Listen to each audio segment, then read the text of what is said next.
Welcome to the Slop Farm. Enjoy the video. You start by signing into Portal. Azure. With your Azure account, make sure you have at least billing reader or contributor access. Once signed in, navigate to the top left menu and select Subscriptions to locate the subscription quickly. If you have multiple tenants, pick the correct directory first because billing data lives per tenant. Also, keep the subscription ID or name ready. That lets you jump directly to the right resource without wasting time on listings.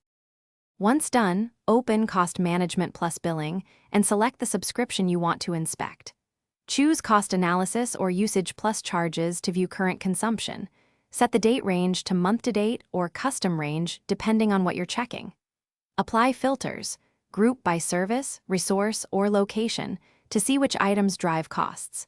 Make sure to switch between actual charges and forecast views when available, because the forecast helps you anticipate remaining month spend versus used credit. Finally, review the summary, current charges, remaining credit or available balance, and projected month-end forecast. If you need precise audit numbers, export the CSV or download the invoice from billing documents.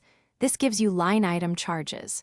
If you don't see expected balances, make sure your account maps to the correct billing account and that your role permits viewing invoices. As a quick troubleshooting tip, if data lags, refresh the portal and rerun Cost Analysis after 5. Thanks for watching. Consider subscribing if we helped you today.